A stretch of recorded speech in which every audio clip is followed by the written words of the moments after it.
friends, this is Lily. I want to show you how easy it is to put a plant-based meal on the table. So what I'm going to show you is how to make a green, a grain, and a bean. Or maybe it's a grain, and a bean. I like saying it that way better.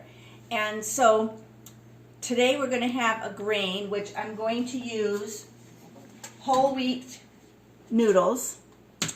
We're going to use, that's the grain. The green is going to be kale. And the bean is going to be some garbanzo beans that I cooked up myself. So we're going to be using this book. This author is Vegan Richa. She does have a website, so you can go on there and you can get her recipes. This is the recipe, the sauce that I'm going to use today. This is the no peanut sauce. And really you use almond butter. Mom can't have peanuts, so if you have a good sauce, you can make any vegetable taste good. Are you done with that? You got that? Okay. So what I'm going to do is I'm going to show you what we're going to cut up the kale. And this is how we cut up the kale. I'm going to cut this rib out like that.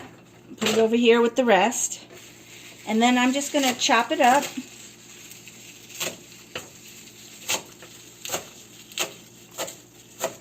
So we got that big rib out of there. So, you know, these are kind of like bite-sized. I'm going to throw them in here. And as you can see, this is pretty a lot. You know, we'll snatch it down. I'm going to turn it on. I'm going to get it going kind of high. And this is the part that, now there's no water or anything in there. It's just the kale. But I am going to add a little bit of water because I just want the kale to be steamed. So I am going to pour in a little bit of water. This is a 1/4 cup. And as this pan heats up, it is going to steam this kale. And it'll wilt right down. Alright, so now you can see that I have all these kale things. I'm going to put them in this plastic bag. And in this plastic bag, I have stuff from my yellow squash, and here's probably some zucchini peelings, or maybe it's cucumber, some carrot peelings. Anyways, I put it in my freezer, and then when I have time, I will take this and I'll put it in a pot of water.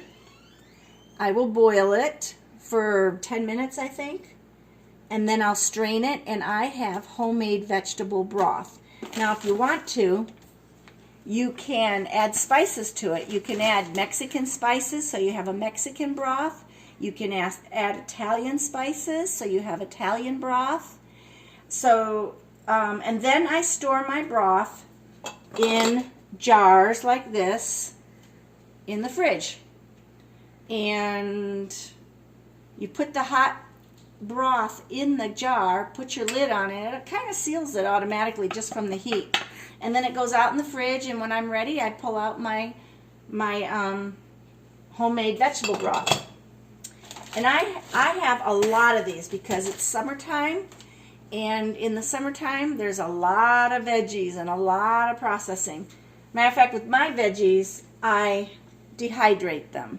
So I will take this here is yellow squash, no, this is zucchini. I'll make a soup, and come wintertime, make a soup, throw some in.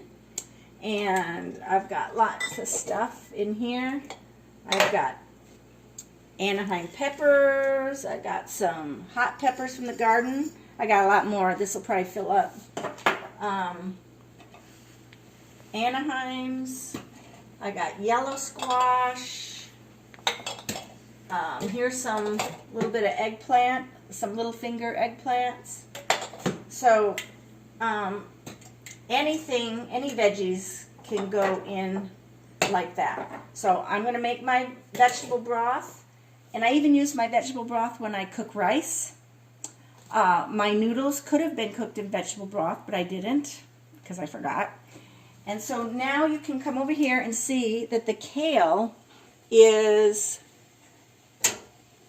it's steaming. You could see this pan has got the water and it's steaming.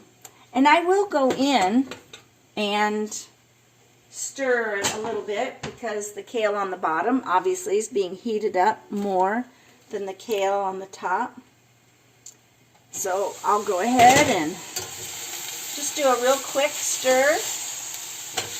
Look how bright green it gets. When it is bright green, it is good. As soon as it starts turning gray, then you know it's a little overcooked and maybe not quite as nutritious. But if it seems a little too dry, you can just always add a drop more water. Just a drop. You can hear it go to town there. It creates more steam. And that's it. And as you can see, it's not as tall as it was because of the steaming. Now, I don't want a lot of water left in there because when I add my sauce, I don't want it to be watery. So here's my sauce. I made that recipe. I always double the recipe because the recipe is like a cup. And if I'm going to go through all the trouble to put that recipe together, I'm going to make 2 cups. And what we like about this no peanut sauce is it has a little bit of, well, it has cayenne pepper in it, I think. So a little bit. And you can make it more or less depending on how you like it. So I've got this sauce.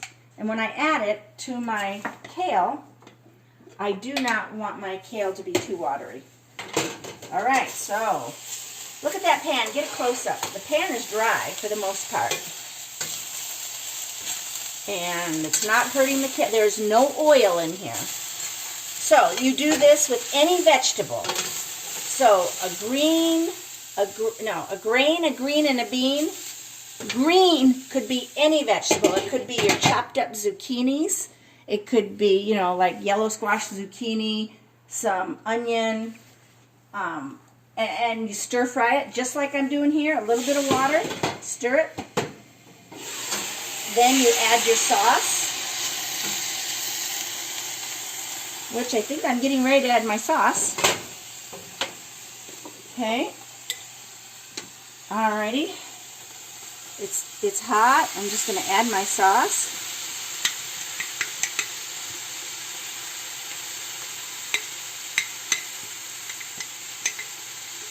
I'm one of those people that has to get every bit of it out. Okay. And then you stir it up. That wonderful sauce.